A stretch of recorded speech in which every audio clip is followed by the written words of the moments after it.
Russia thought that it faced no threat on the mainland when it invaded Ukraine in February 2022, and at that time it didn't.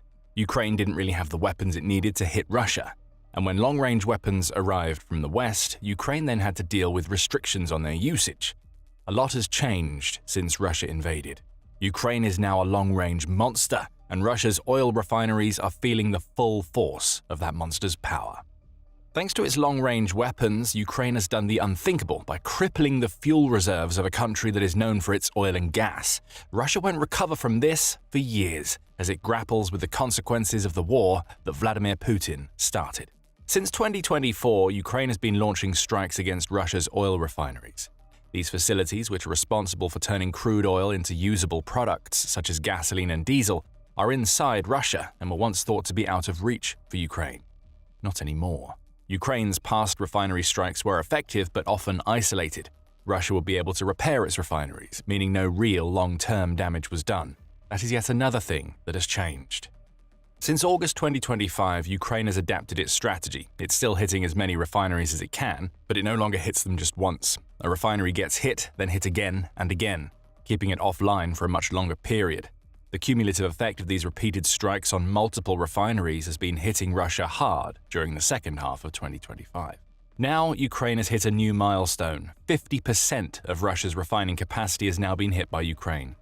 That's according to Euromaidan Press, which published a report on October 21st, revealing that Ukraine has hit the landmark figure.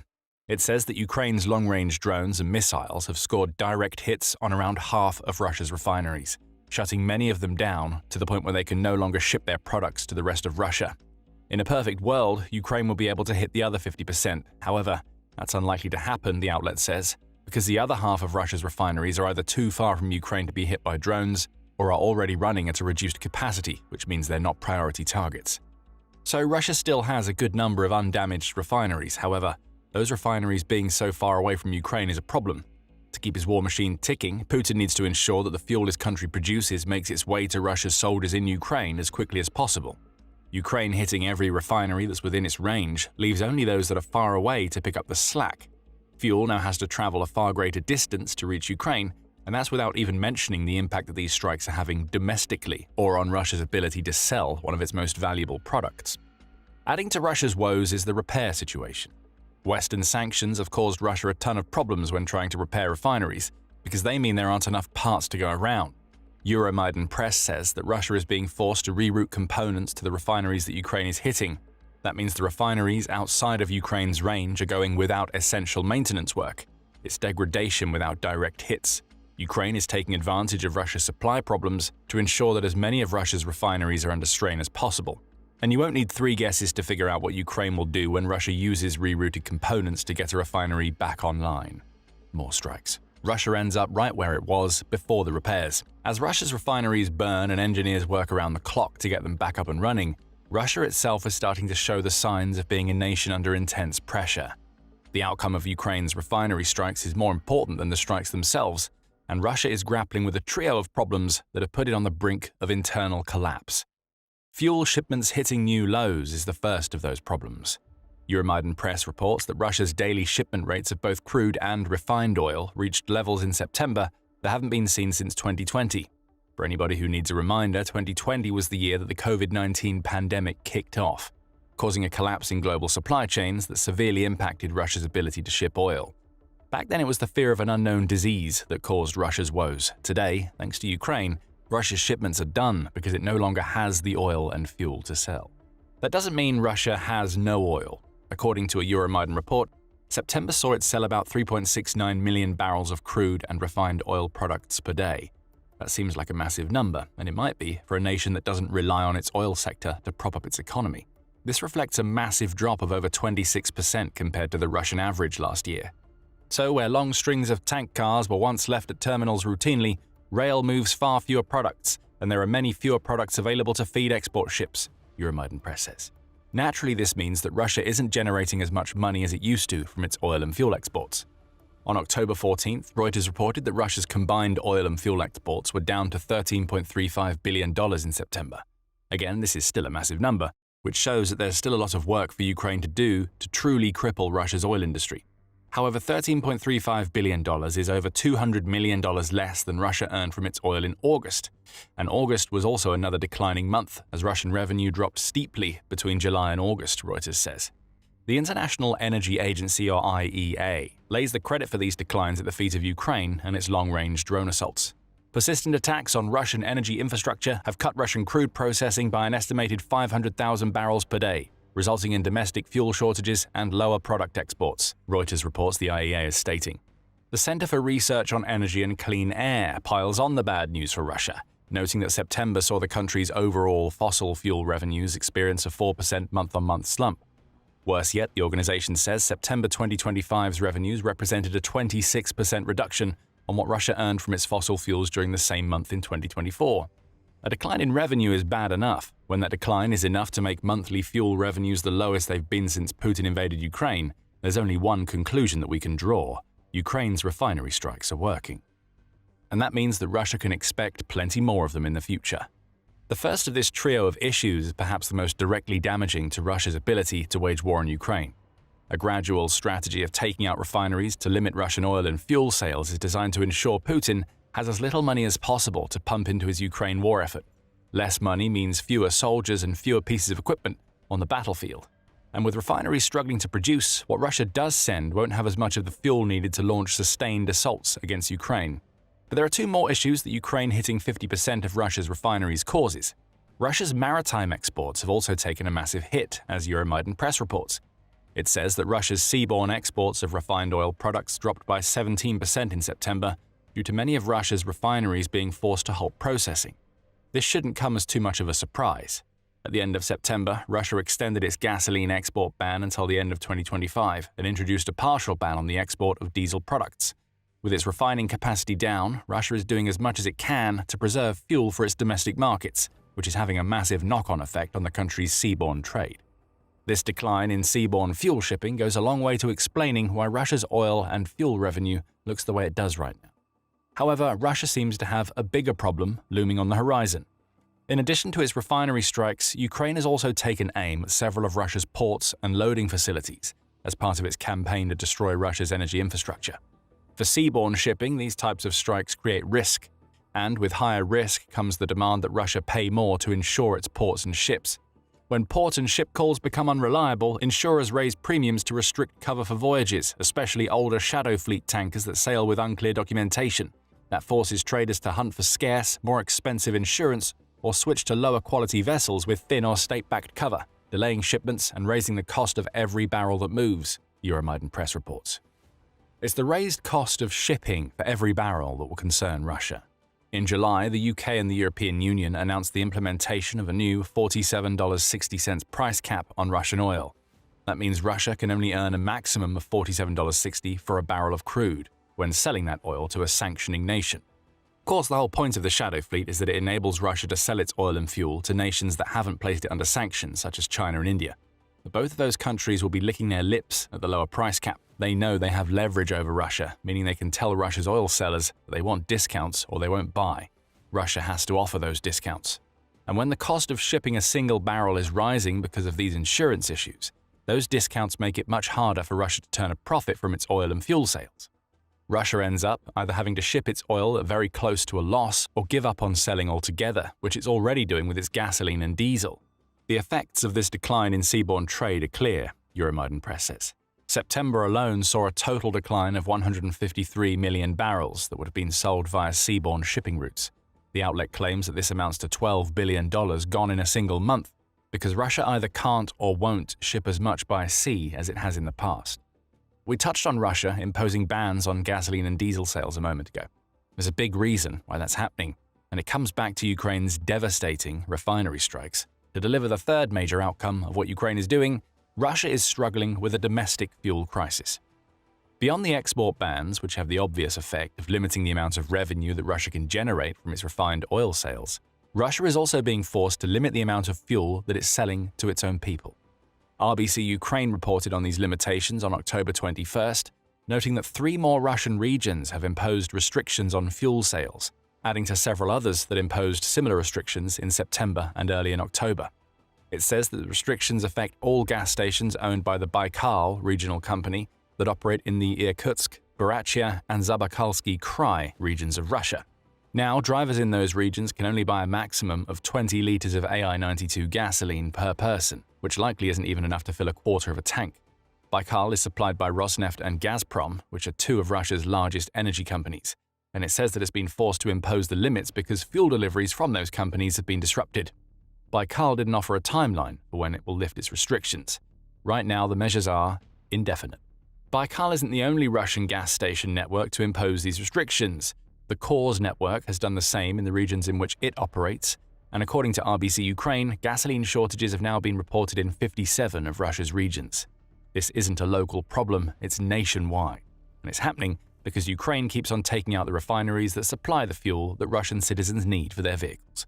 Queues are growing, supplies are running out, and customers are having to pay more for their fuel than ever before. This is an entirely different aspect of Ukraine's strategy. Leaving Russia with less oil and fuel products to sell overseas takes a massive bite out of the revenue Putin can tax to fund his Ukraine war. But with everyday Russian citizens being affected by the shortages Ukraine has created, Putin faces the potentially much more dangerous problem of dealing with internal strife. That strife may not cause the average Russian to want to overthrow Putin, however, it may end up being enough to put pressure on Putin to end the invasion that he started. Ukraine, of course, isn't going to stop. The refineries that are within its range are going to continue being hit as hard and as often as possible. Now those refineries are as strained as they are, Ukraine is also increasingly turning its attention to Russia's fuel depots. With Russia's refineries out of action, depots have now become prime targets, where fuel waits before being loaded onto ships or trains. Footage and satellite images show large depot fires and damaged rail storage sites, Euromaidan Press reports.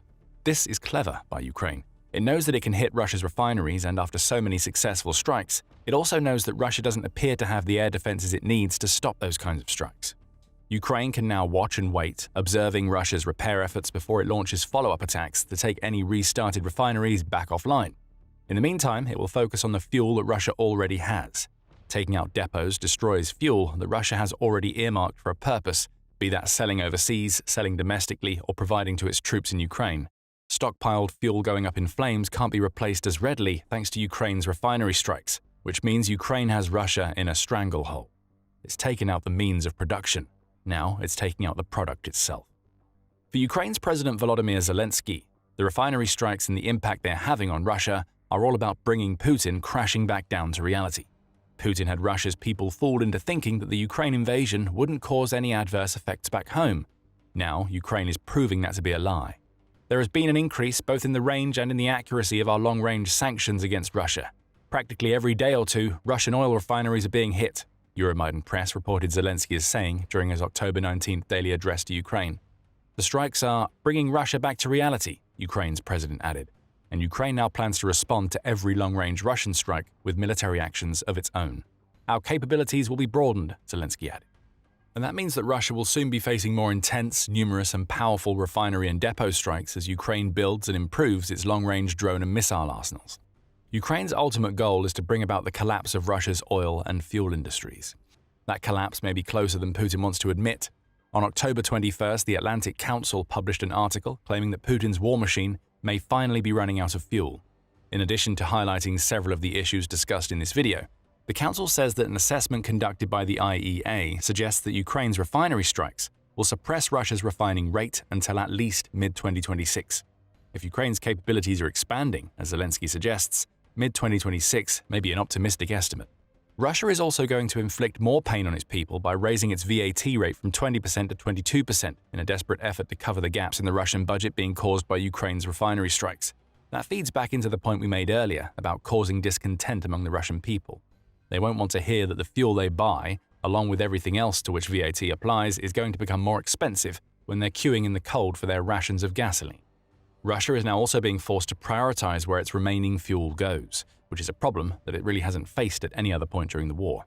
The Kyiv Insider notes that this prioritization would have to happen if Ukraine ever managed to take out between 40 and 50% of Russia's refining capacity. Russia is at that point now, and we can already see that the military is the priority. But even with Russia focusing on its troops ahead of its people, so many refineries being offline is bound to hurt the country's war effort. Operationally, the strain will be unmistakable. Reduced aviation sorties, fewer large-scale offensives, and slower logistics are all foreseeable outcomes, the Kyiv Insider says.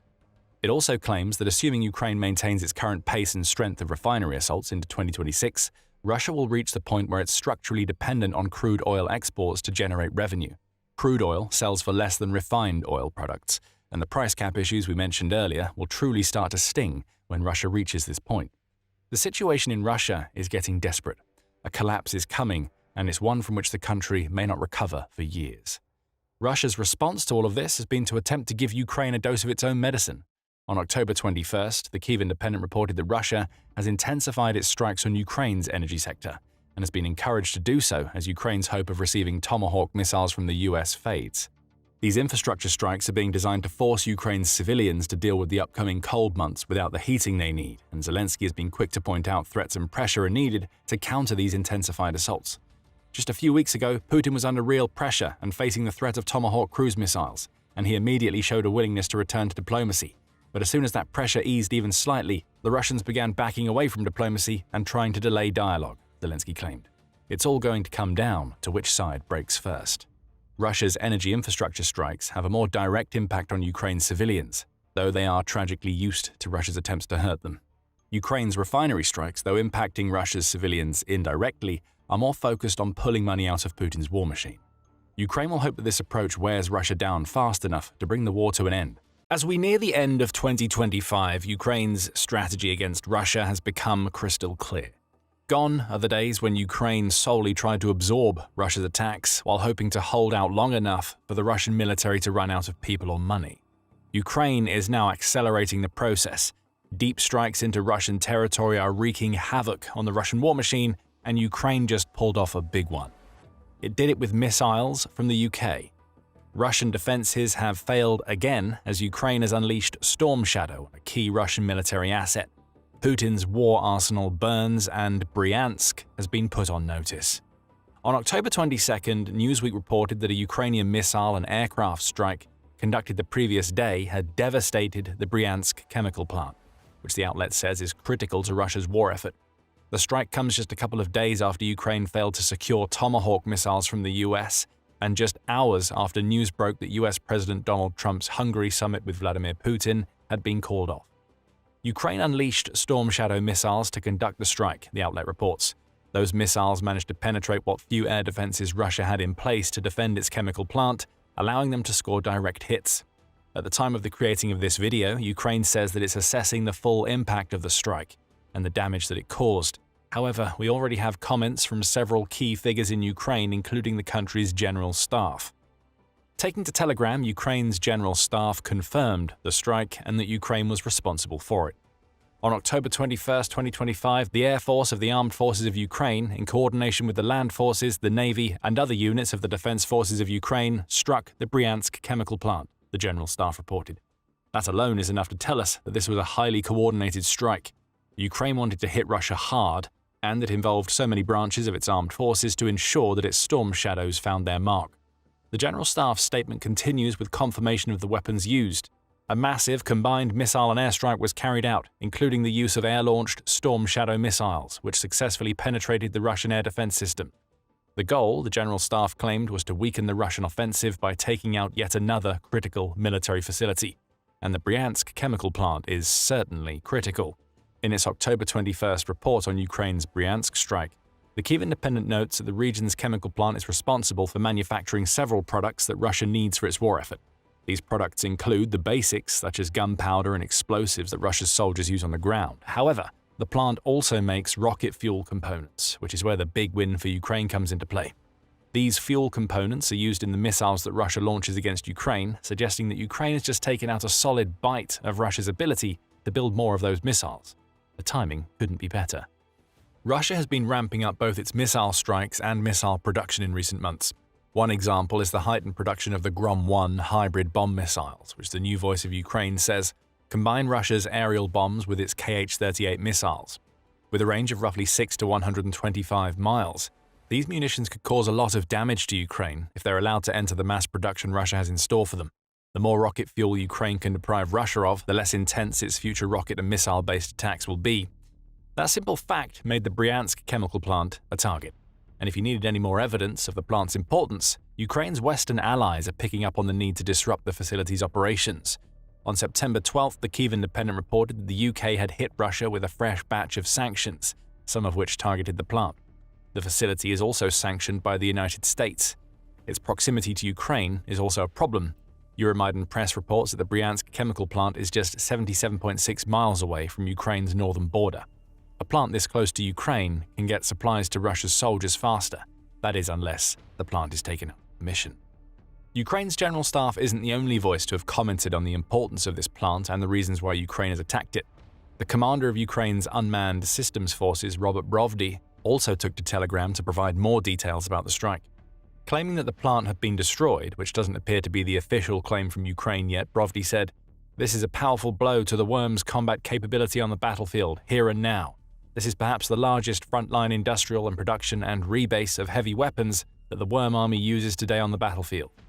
Brovdy goes on to point out that the plant is vital to the restoration of all Russia's multiple launch rocket systems, including the Tornado and Grad, and that it's needed to produce Russia's Zemlya-Dolaya, a remote mine-laying multiple launch system. Brovdy signed off with a warning. "We are fighting, step by step, day by day. The birds of the unmanned systems forces are increasing their speed." These comments suggest that Ukraine's drones may have also played a part in the Bryansk chemical plant strike, though that hasn't been confirmed. If they did play a role, Ukraine likely used its drones as decoys for Russia's air defenses, creating safe aerial corridors for its Storm Shadow missiles to make their approaches to the plant. That's speculation, but it also seems like the most logical option, given that Brovdy seems to be suggesting that Ukraine used its unmanned systems in the strike. Alternatively, Brovdy may have been subtly referring to Ukraine's strikes elsewhere in Russia that have yet to be confirmed. In its report on the Bryansk chemical plant attack, Euromaidan Press notes that several Russian regions experienced power outages on the same day as the plant strike. Trubchevsk, which is a town that lies just north of Bryansk, was one of those regions. Photos and videos of what appears to be a burning power substation are doing the rounds, suggesting that Ukraine managed to hit more than just a chemical plant on the evening of October 21st. Euromaidan Press adds that a fire also broke out in the Russian city of Smolensk. Located about 167 miles from the Ukraine border, which would put it in the range of Storm Shadow and plenty of Ukraine's various drones, the city experienced a fire at its thermal power plant following a drone alert. It looks like Ukraine was very busy on October 21st. The strike on the Bryansk chemical plant may have been the big knockout blow of the night, but Ukraine delivered a few nasty jabs to the face of Russia's energy infrastructure as well. At least that's what we're assuming. Ukraine hasn't officially confirmed these two strikes per Euromaidan Press. However, Russia also hasn't said anything about them, which is usually a sign that the country is trying to come up with a cover story or that it's burying its head in the sand and hoping that as few of its people as possible notice the flames. Let's come back to the Bryansk plant for a moment. We mentioned earlier how important this plant is believed to be to the Russian war effort. That may leave you wondering why it's taken Ukraine nearly 4 years into the war to strike the facility. It hasn't. This most recent strike on the plant is just the latest, as Ukraine has hit it at least once before. On January 13th, the Kyiv Independent reported that Russian media outlets were claiming that an aerial assault by Ukraine had damaged the Bryansk chemical plant. The Astra Telegram channel later confirmed these reports and also speculated that Ukraine has used US-made ATACMS missiles. This would have made sense, as Ukraine had received permission to use those missiles on Russian territory just a couple of months before. Russia, of course, tried to claim that its air defense units were repelling an attack on the plant. They may have been trying, but they weren't succeeding. It seems they failed again on October 21st.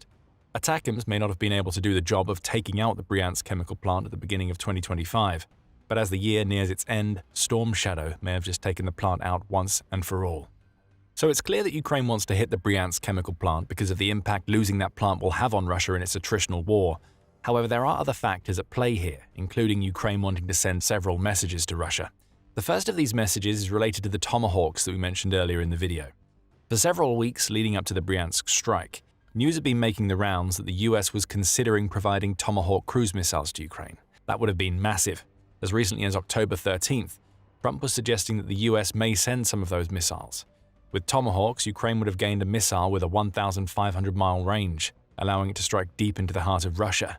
Moscow would have become a target, and the oil refineries Ukraine has been hitting with its drones for the past few months might have ended up getting destroyed rather than damaged. Unfortunately for Ukraine, the Tomahawks aren't coming. It appears that the US may have been using the threat of those powerful missiles to try to convince Putin to come to the negotiating table. On October 17th, just a few days after Trump's suggestion that Tomahawks could come to Ukraine, the BBC reported that Trump had nixed the idea during a meeting with Ukrainian President Volodymyr Zelensky at the White House. Ukraine's president came away empty-handed and explained that Trump decided against Tomahawks because the United States does not want an escalation. What the US wanted was for Putin to talk to Trump. That seemed to be the plan in the wake of Trump's meeting with Zelensky. The US president planned to meet with Putin in Hungary, as we mentioned earlier. That summit has been called off, with Trump noting that he didn't want to commit any time to what he believed would be a wasted meeting. That might actually provide some Tomahawk hope for Ukraine. If the threat of these missiles wasn't enough to bring Putin to the table, perhaps actually sending them will be. Regardless, Russia now knows that Ukraine can't rely on the US to provide Tomahawks. The strike on the Bryansk chemical plant was Ukraine's way of letting Putin know that Ukraine can still do plenty of damage without America's cruise missiles. Storm Shadow may not have the range of a Tomahawk, as it can only travel about 180 miles. However, Ukraine wants Russia to know that there are still plenty of key Russian facilities that fall within that range. The Bryansk chemical plant is one of them. Now that plant may have been taken out of the Ukraine war equation. If Ukraine's first message was that it doesn't need Tomahawk missiles to do some serious damage, its second message was all about revenge. Russia continues to hit Ukraine hard, and Zelensky wants Putin to know that Ukraine can repay the favor. The most recent of Russia's strikes comes in the wake of the cancellation of Putin's meeting with Trump and the Bryansk chemical plant attack. Putin has proven once again that peace is the furthest thing from his mind with this strike. On October 22nd, Newsweek reported that Russia had launched a massive aerial strike against Ukraine just hours after news broke of that meeting's cancellation. The strike took its toll. At least 7 people have been killed in an attack that Zelensky claims targeted ordinary cities rather than legitimate military targets. Newsweek notes that 2 children were among the 6 people killed in the Kyiv region, and that rescuers are still searching for survivors in the rubble. That means the death toll might climb higher as more news breaks. A further 19 people have been injured in the city of Kyiv alone, with 9 of those people requiring hospital treatment. In Kharkiv, Russia targeted a kindergarten, Newsweek adds. A utility worker was killed in this attack, 7 other people were injured. This is the difference between Russian and Ukrainian long-range strikes. Russia, though it was reportedly targeting Ukraine's energy infrastructure on October 22nd, doesn't really care where its missiles and drones land. If they kill civilians, then that's fine. That's all the more terror to inflict on the Ukrainian public. For Ukraine, the priority is precise strikes against facilities that support Russia's war effort, such as the Bryansk chemical plant. These types of Russian strikes have been a feature of Putin's strategy since the war began.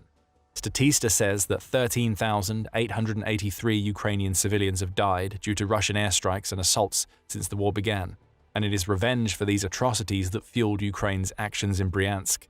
And no less than Zelensky himself has made that precise point. On October 19th, just a couple of days before the Bryansk strike, Ukraine's president delivered his daily address to his country's people. During that speech, Zelensky said that he had been speaking with the Ukrainian military's commander-in-chief, Oleksandr Syrsky, about Ukraine's long-range capabilities. Those capabilities are now such that Ukraine will be responding to every Russian strike with comparable attacks, though with the difference we highlighted earlier. Russia attacks civilians. Ukraine strikes the Russian war machine. The Bryansk chemical plant is just the latest example, and Ukraine wants Putin to know that nothing that Russia does will go unpunished. With those 2 messages delivered, Ukraine can now focus on continuing the long-range strategy that has proven so effective during the last year or so of the war. If October 21st proved anything, it's that Storm Shadow is still a very effective weapon for Ukraine, assuming the country can find the right targets. These missiles, which Ukraine has had for several years but only started using inside Russia in November 2024, pack a stronger punch than most of the drones that Ukraine uses for its long-range strikes. Developed in partnership between the UK and France, the latter of which calls them Scalp missiles, the Storm Shadow can travel for about 155 miles and is launchable from an aircraft. That explains the reports that the strike on the Bryansk chemical plant was conducted using missiles and aircraft. Ukraine has to get its fighter jet within range, though the Storm Shadow's range at least ensured that it could do that from within its own territory. Once released, a Storm Shadow missile can travel at close to the speed of sound, the BBC reports. Most importantly, the missile hugs the terrain as it flies, with this low altitude making it difficult for air defense systems to track its movements. As it approaches its target, Storm Shadow drops down and detonates a Broach penetrator with a follow-through high-explosive warhead. It also has penetrative qualities, with the BBC noting that the missile is considered ideal for pushing through hardened bunkers and taking out ammunition stores. It's unlikely that the Bryansk chemical plant has any notable armor. That means that it would have been easy pickings for Storm Shadow. The two downsides to this missile are its relatively small range, at least compared to Ukraine's long-range drones, and its $1 million price tag. Ukraine has to be choosy when it comes to unleashing Storm Shadow. October 21st shows us what happens when Ukraine picks the right target and conducts a coordinated strike designed to ensure its Storm Shadow missiles get to where they're supposed to go. It's also likely that Ukraine was aided in this strike by Russia. How? Well, nearly 4 years of war with Ukraine has cost Russia 1,229 units of anti-aircraft warfare equipment, Ukraine's Ministry of Finance reports. With air defenses stretched thin, Russia is having to prioritize the protection of some assets over others. It seems that whatever Russia installed at the Bryansk chemical plant wasn't up to the task of taking out Storm Shadow missiles. Ukraine took full advantage. However, Ukraine wants to do more. Euromaidan press reports that the country is trying to ramp up its deep strike campaign to levels that Russia hasn't seen at any point during the war. To do that, Ukraine needs missiles. Ukraine is building several missiles itself, including the new Flamingo, which the Kyiv Post suggests is powerful and cheap enough to change the strategic balance in Europe. However, Ukraine also needs more missiles from its allies. The Tomahawks are out of the equation, at least for now. However, Hudson Institute senior fellow Brigham McCown suggests that Ukraine needs hundreds of new missiles to take its deep strike strategy to the next level. Perhaps the UK and France can provide more Storm Shadows to help Ukraine meet those requirements, or maybe Ukraine will have to build the missiles itself. Whatever approach is taken, it at least looks like Ukraine is soon going to enjoy even more freedom in how it uses its Western-made missiles. That's according to United 24 Media, which reported on October 22nd that the US has lifted a restriction on missile usage that previously prevented Ukraine from using long-range missiles that rely on American targeting data to hit their marks. The suggestion of this lifted restriction has arisen in the wake of Ukraine's Storm Shadow strike on Bryansk, but Trump claims the story is bunk. He has labeled it as fake news and claimed that the US had nothing to do with those missiles, wherever they came from, or what Ukraine does with them. Is Trump telling the truth? It's difficult to say. But after the cancellation of the Hungary summit with Putin, the US president may now have an axe to grind, as his quest to achieve peace in Ukraine has hit another roadblock. Perhaps October 21st is a sign that Trump has lifted restrictions that previously prevented attacks like this, and that will only mean good news for Ukraine's deep strike campaign. As for Russia, a burning chemical plant in Bryansk may be a sign of what lies in the country's future. To the outside world, Vladimir Putin projects confidence. He carries himself with an intimidating aura, always standing upright and more than willing to mock those who don't agree with his viewpoint. He's the strong man of Russian politics, the one man above all others whom Russians can rely upon to bring their country wealth, prosperity, and in the context of the Ukraine war, complete dominance over those who oppose Russia.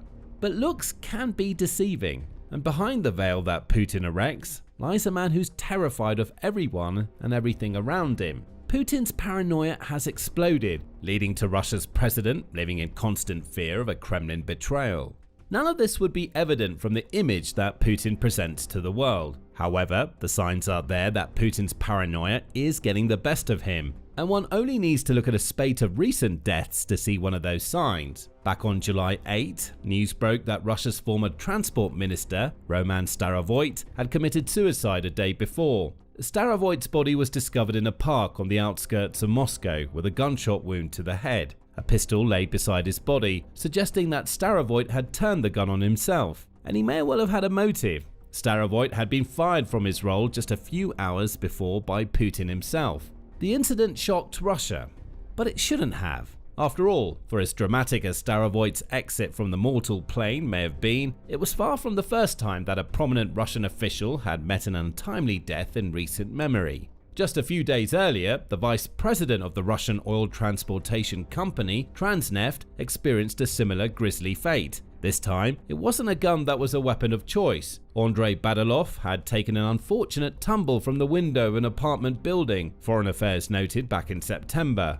And Badalov's death was also far from unique. As the same outlet notes, a shocking 56 of Russia's most prominent officials and business people have met their end since Putin invaded Ukraine, many of them in strange and some might say suspicious circumstances. These types of deaths have become so common that there's even a term that describes them: sudden Russian death syndrome.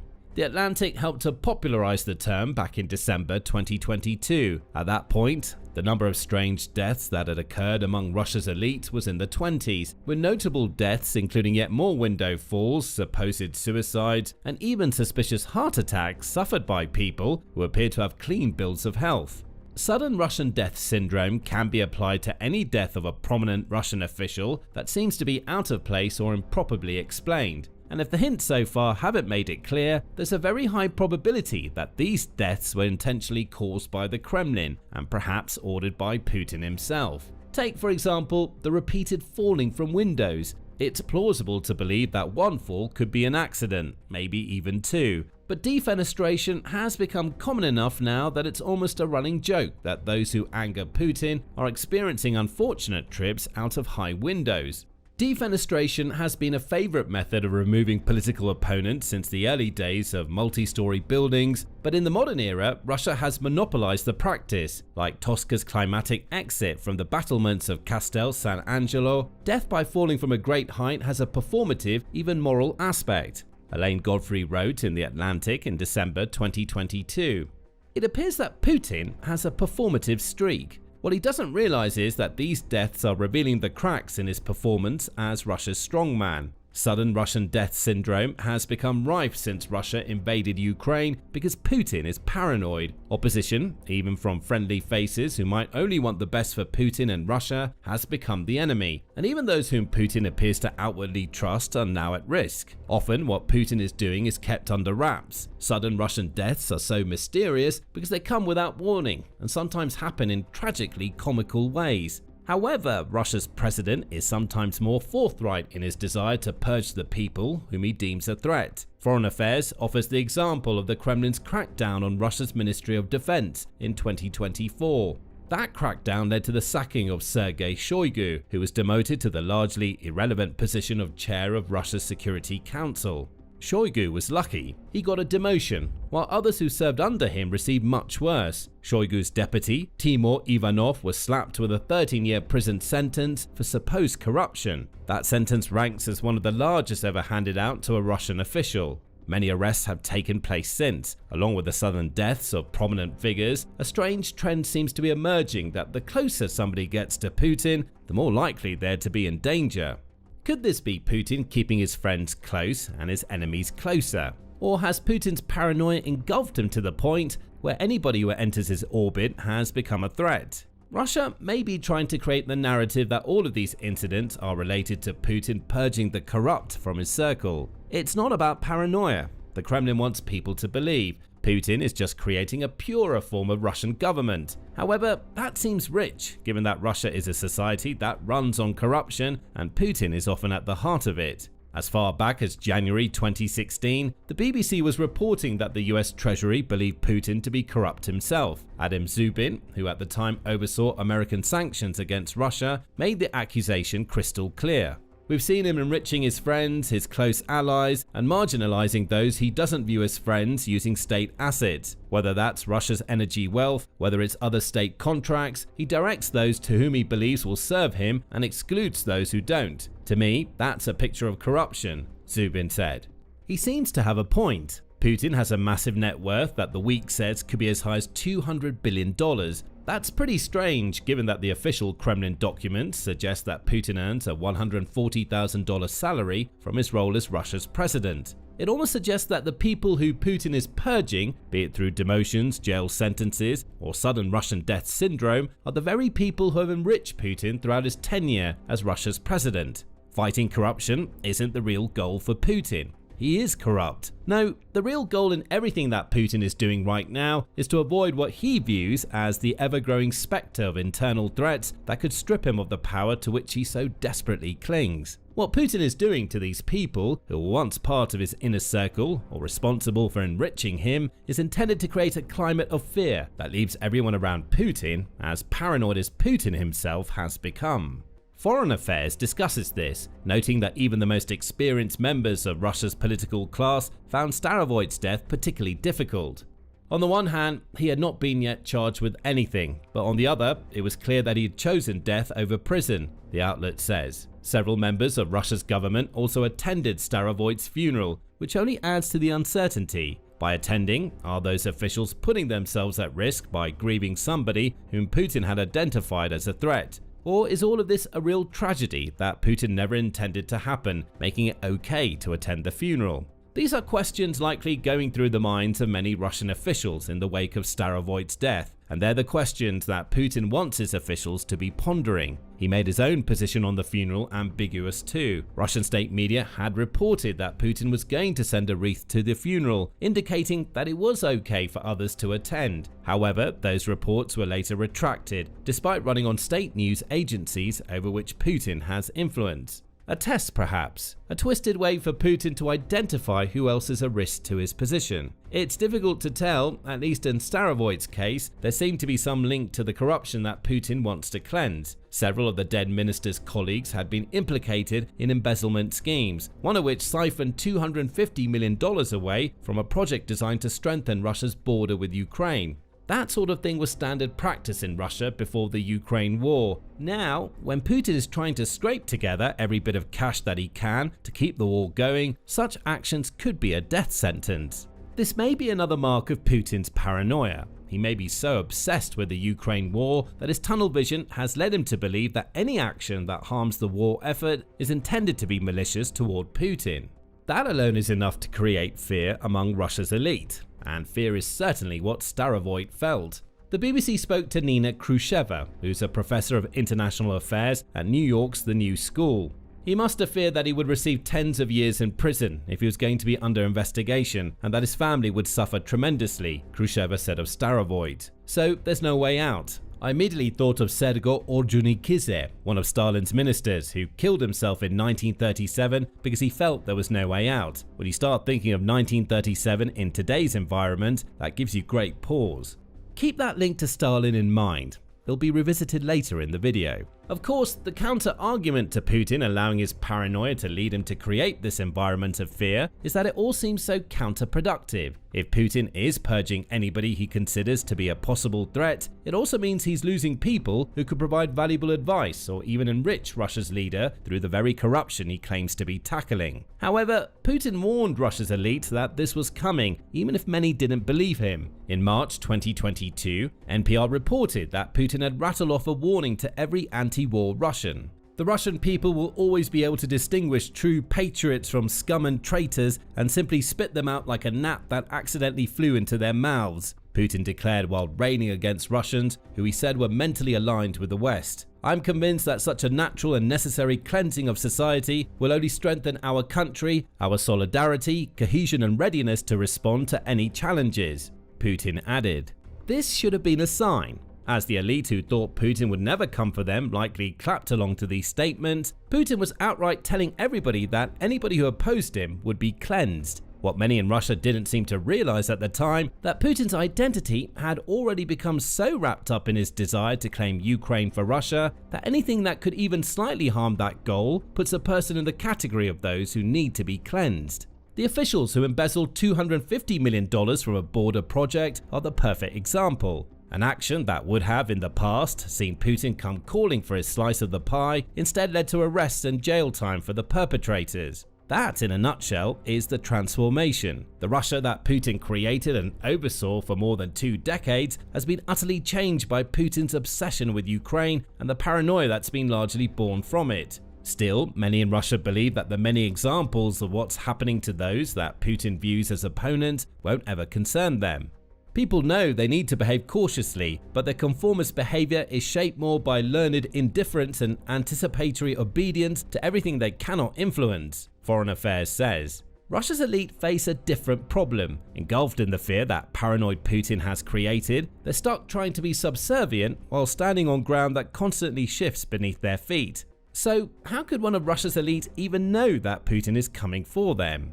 Salami. Putin employs what are known in Russia as salami tactics to slowly work his way toward the people he wants to rid himself of. This strategy can be seen in action on a far broader scale in how Russia is currently testing NATO and the collective West with drone and fighter jet incursions. The idea is to take a series of gradual steps, i.e. slicing the salami, to achieve a goal without any one of those steps alerting the intended target of the pressure to what's eventually going to happen. Russia's approach to NATO is designed to avoid provoking a major counter-response. If one comes, Putin can then argue that Russia didn't do anything big enough to encourage it. In the context of how Putin is treating so many of Russia's elite, the salami tactic is employed slightly differently. Putin starts by going for the subordinates and the minor officials who work under the command of his real target. The layers are sliced off, removing the foundation that props up the target before Putin goes in for the kill. That's what happened with Starovoyt and Shoigu. The slicing of the salami seems to be accelerating in Russia right now, but Putin is still following the same routine. Presumably, those he targets can see this coming, assuming that they're familiar with the tactic.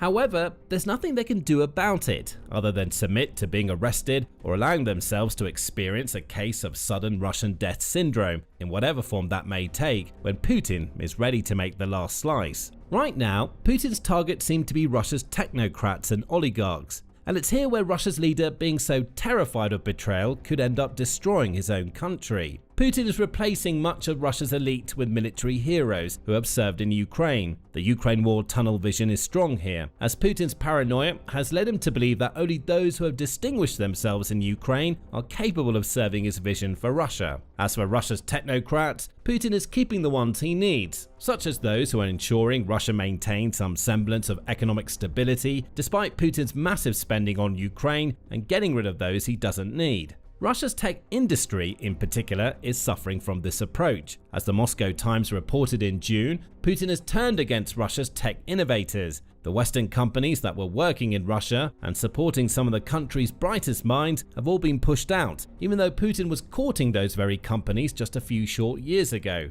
The objective, as in all things that Putin does now, is control. Allowing Russians to innovate and potentially make more of themselves is the very antithesis of this control.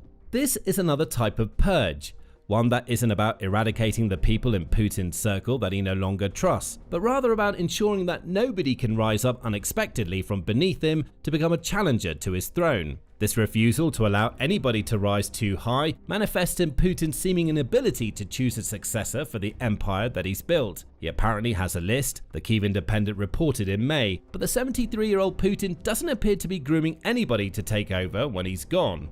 It's easy for the Kremlin to choreograph a splendid inauguration, Chatham House said, when questioning what the next 6 years of Putin's rule would look like in May 2024. But it's quite another matter to deal with the fallout of the war, the succession of a president determined to crush opposition, and the many other tasks that need to be tackled during the coming presidential term.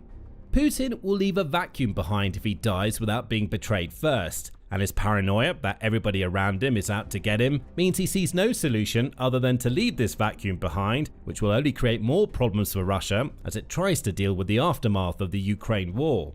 However, perhaps the greatest examples of Putin's paranoia come from the man's strange habits. On October 22, Times Radio published an interview with Joe Parkinson, who's the chief of the World Enterprise team at the Wall Street Journal. The interviewer brings up such strange habits as Putin building identical conference rooms, all with the exact same number of sharpened pencils. Again, it's control in action. Everything must be how Putin wants it to be, or his paranoid mind will tell him that somebody somewhere is out to get him.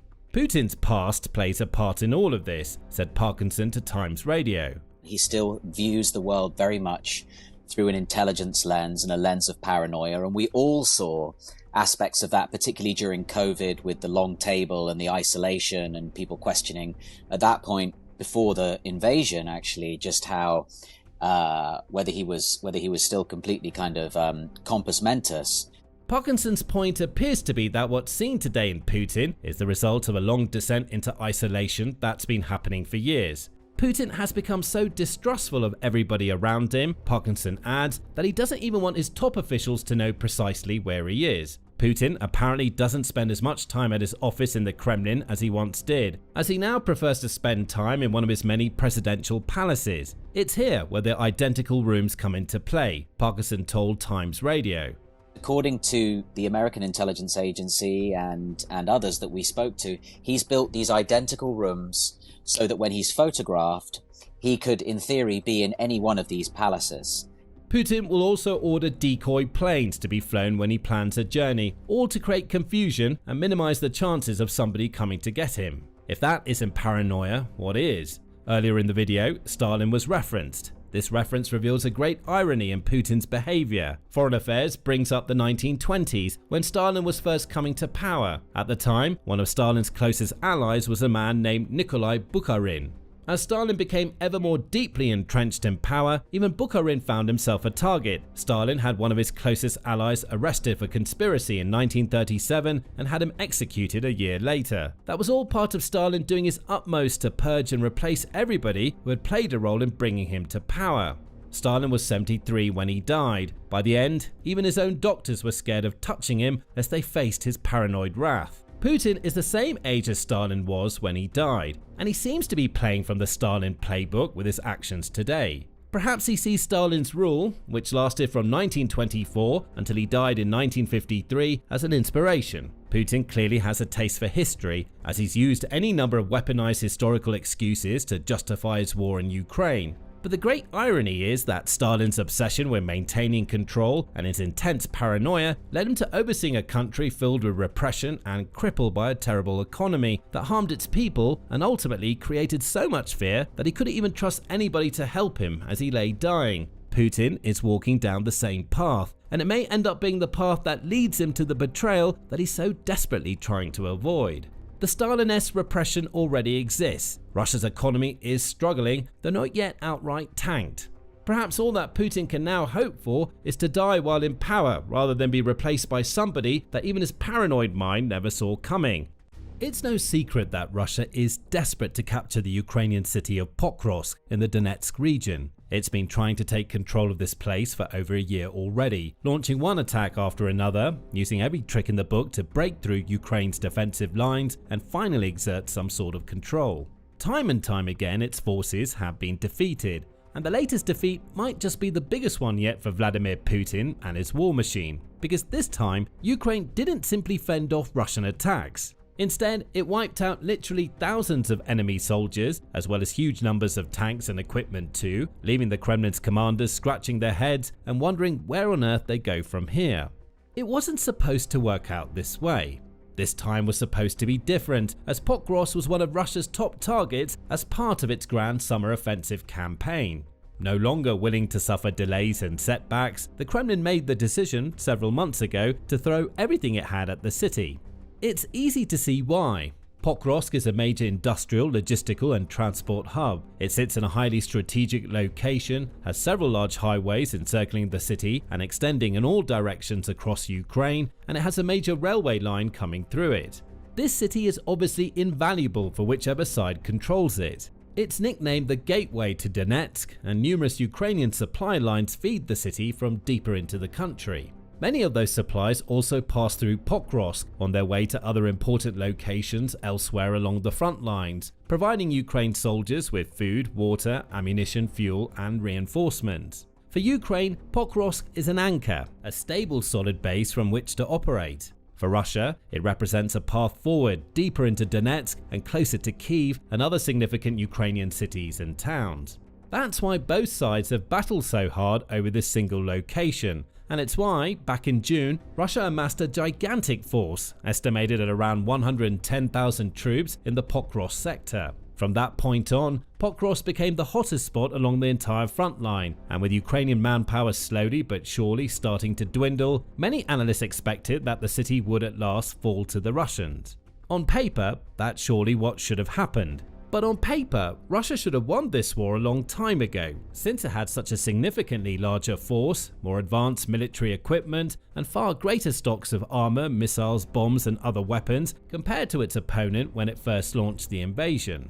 In this war, things rarely work out the way they would on paper. Instead, Ukraine continues to defy the odds and astonish the world, while Russia continues to flail and flounder when the going gets tough, and that's exactly what happened here. Russia built up a force it thought would be big enough and tough enough to take Pokrovsk. It had tens of thousands of men ready to roll out against a significantly smaller number of Ukrainian defenders, and the summer offensive was set to follow a tight, precise schedule. First, Russian forces would capture Pokrovsk. From there, generals planned to make movements towards the northeast in order to flank the famous Fortress Belt, where several additional Ukrainian strongholds are still under Kyiv's control, like Sloviansk and Kostiantynivka.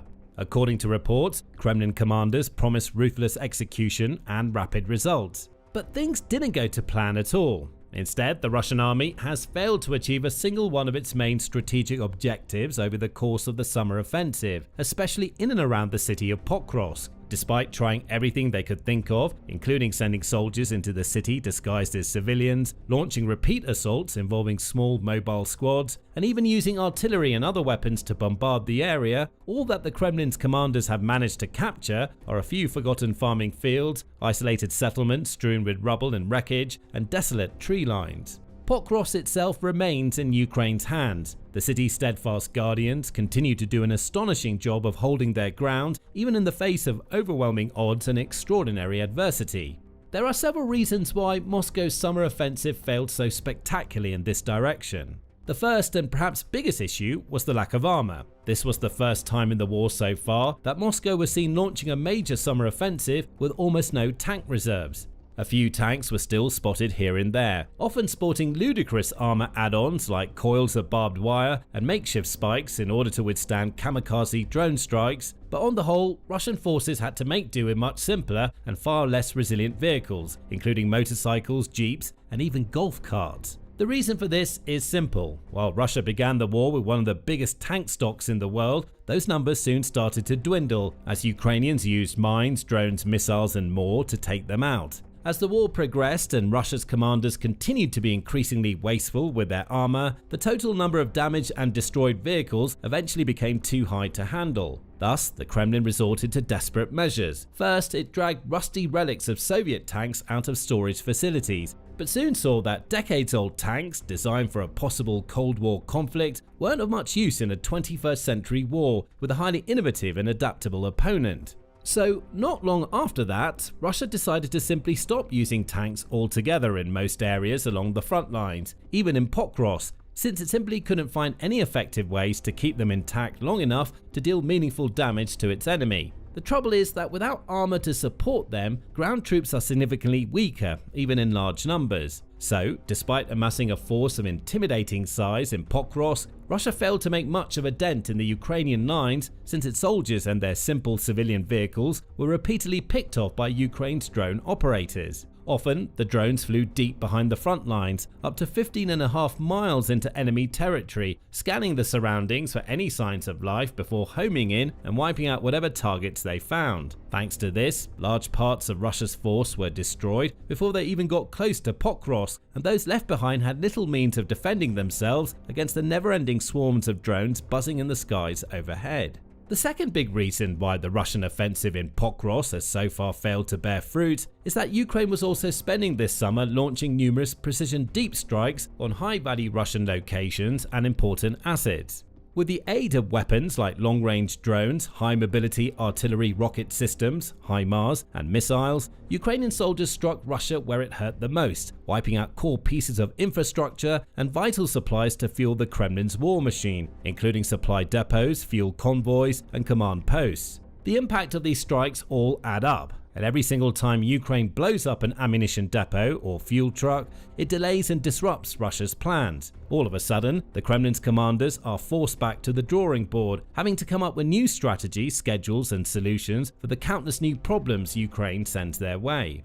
This is such a critical element of Ukraine's entire strategy in the war. So often, Kyiv's forces focus on identifying assets and infrastructure that matter the most to Russia. They bide their time, make their plans, and wait for just the right moment to launch their attacks, opting for precision, intelligence, and care, a direct contrast to the reckless, wasteful, and unsustainable actions of their opponents. As a result, Russia has lost an incalculable quantity of assets this year alone, all blown to bits by Ukraine's drones, missiles, and rockets. They've lost ammunition that could have been sent to the soldiers marching on Pokrovsk, vehicles and armors that might have been used to overwhelm the city's defenses, artillery shells and other weapons that could have dented the Ukrainian lines of control, and other supplies that could have proven to be invaluable in the ongoing fight for this all-important industrial city.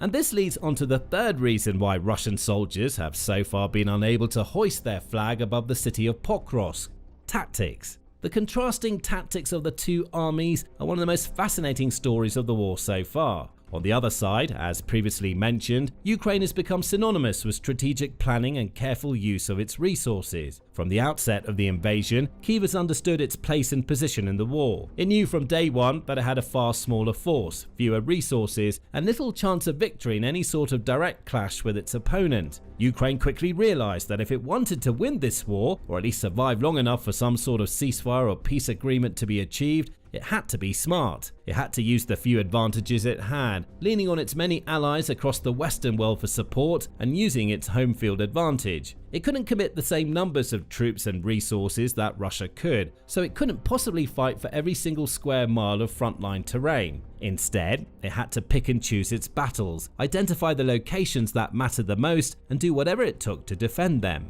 Evidently, it didn't take long for Ukrainian forces to see that Pokrovsk was one of the most valuable locations it needed to keep control of. Nearby settlements and smaller towns and villages in the area didn't necessarily matter as much, as long as Pokrovsk stayed in Kyiv's control. So, rather than spreading itself too thin and attempting to keep hold of every single sliver of land, Ukraine effectively allowed Russia to take some of the less meaningful pieces of land here and there, all while cementing its defenders in places like Pokrovsk, so that when the time came, they'd be ready to hold their ground. On the other side, there's Russia, which has pursued a completely different tactical plan since the war began.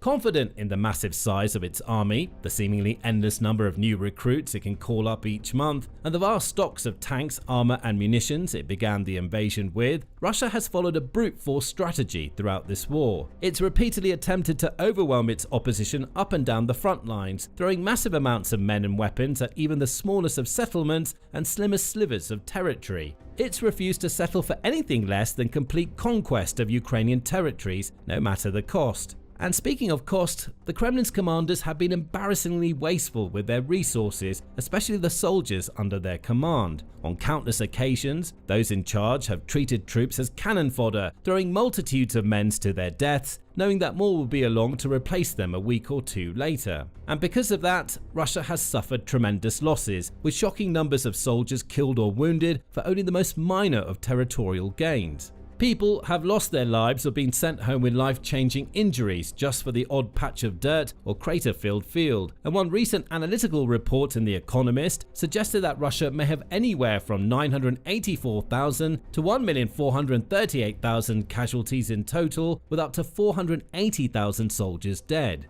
Ukraine has, of course, suffered tragic losses of its own, but the overall estimated casualty numbers are dramatically less than those of the Russians. The Economist report noted that, at the lower end of the estimate, Ukraine has suffered around 77,000 deaths, with a further 77,800 missing in action. Even if the true number is much higher than that, best estimates suggest that there are around 5 Russian soldier deaths for every single Ukrainian fatality. And that statistic is perhaps the most powerful example of the different tactical approaches of the two sides. The Russians, with their wasteful plans and complete disregard for human life, have allowed jaw-dropping amounts of their own soldiers to perish, with Vladimir Putin callously justifying every death earlier this year when he said that they were all for a cause. These are the people who created the conditions for those now in the ranks to move forward. In this sense, we do not have a single loss that was in vain.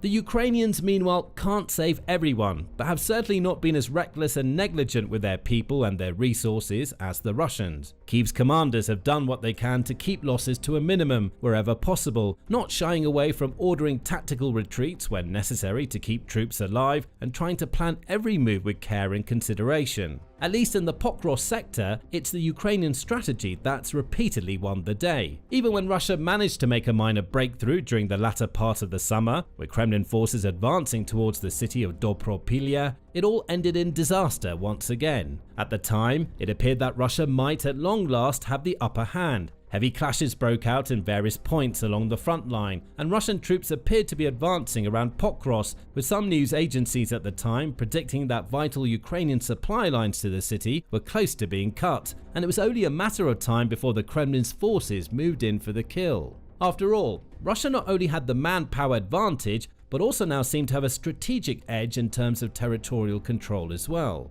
This all came at a critical time in the war as well, only days before the much publicized Alaska meeting between Putin and US President Donald Trump. It appeared that Putin had ordered a massive push on Pokros in the hopes of capturing the city and proving to Trump that Russia was in the ascendancy and on the march to victory. Unfortunately for him, the whole plan went up in smoke. No sooner had it started than Russia's big Dobropilya offensive collapsed. Ukraine soon announced that it had recaptured many of the small villages that Russia had previously taken control of in the area, and groups of Russian troops were cut off from their supply lines and reinforcements before being either wiped out or captured by their opponents. Before August was out, Russia's gains in the region were undone and their troops were once more pushed back. In September, Putin became even more desperate as reports emerged of Russia stooping to gruesome new lows.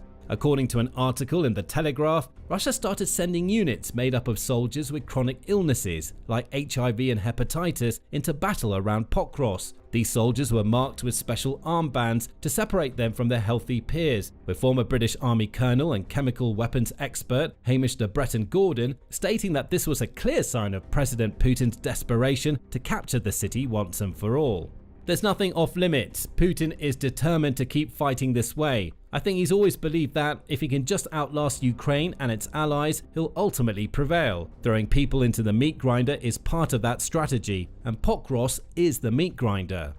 The expert went on to summarize the grim situation facing the Kremlin's army. Right now, the Russian army is hemorrhaging not just blood but capability. Poor health, poor planning, and poor preparation are proving as deadly as any Western supplied weapon. And it doesn't appear that Russia's prospects are going to get any brighter anytime soon. As of right now, Ukrainian troops are said to be carrying out a clearing operation all across the Dobropilya sector, focusing specifically in the Volodymyrivka area. There, Russia recently made the decision to deploy some elements of its remaining armor, launching a series of mechanized assaults towards Ukraine's defensive lines. Yet again, these assaults failed, and the area basically became a big graveyard, littered with the bodies of fallen Russian troops and the charred smoking remains of blown-up vehicles. Ukrainian infantry units are on the prowl in this part of Donetsk, ably supported by reconnaissance and FPV drones in the air, scanning the ground for any remaining signs of life, tracking down the few Russian soldiers that are still in the area, with some hiding out in bushes and basements and others fleeing on foot. Unfortunately, many of those Russians who are still physically able to walk or run are heading the wrong way. Groups have been seen heading not east towards their own supply posts and defensive positions, but west, deeper into the region, towards places like Nikhanorivka, where more Russian troops have been completely encircled and isolated, just waiting to be picked off by Ukrainian infantrymen. In short, Russian forces in this sector are operating in a state of mindless panic, running from one danger zone into another. Low on ammunition, food and other supplies, with no viable escape routes and little hope of making it out alive, they're like rats in a maze, lost, hopeless and running out of room. Ukrainian units, meanwhile, continue to approach the situation with a sense of calmness and control, carefully tracking down their enemies, locating and destroying with precision and purpose. The Ukrainian General Staff recently reported that their forces are making steady progress day by day, recapturing several square miles in the area and consolidating control not just over Volodymyrivka but also Mayak. Ukraine's Commander-in-Chief, Oleksandr Syrsky, also recently paid a visit to the front lines, confirming in his reports that counter-sabotage and clearance efforts are ongoing in order to rid the area of any remaining Russian reconnaissance groups and isolated units. Syrsky added that Ukrainian forces will remain active in the area, persisting with a Dobropilya counter-offensive to push the Russian backs to where they came from. But it's the numbers that paint the most damning picture of Russia's abject failure in the Pokros sector. According to recent reports, since August 21, Ukraine has neutralized almost 14,000 Russian soldiers in total. That includes over 8,400 killed, more than 5,400 wounded, and approximately 124 captured. As consolidation efforts in the region persist and Ukraine's drones continue to soar across the skies in search of stragglers and supply vehicles, those numbers are likely to rise even further. Russian commanders initially thought they'd capture Pokros in the early stages of the summer, with Putin himself predicting that all of Donbass would be Russia's before the winter began. Now, however, as summer becomes a distant memory and autumn rains fall across the battlefields of Donetsk, Russia still sits in the same situation as before. Its Donbas campaign is still at a standstill, with Ukrainian drones and artillery enjoying complete control of Pokros and any remaining Russian soldiers simply scrambling to stay alive. Now, learn more about the humiliating way Russia's summer offensive turned out in this video, which explores how and why the Kremlin yet again failed to achieve its aims. Alternatively, check out this video for an in-depth look at how Russia is starting to fall apart from within as rebellions, separatist movements, and guerrilla warfare threaten to tear the country to pieces. And finally, make sure you subscribe to our channel too, so you can continue to enjoy informative and up-to-date video breakdowns of all the latest news from the Russia-Ukraine war and other conflicts across the world.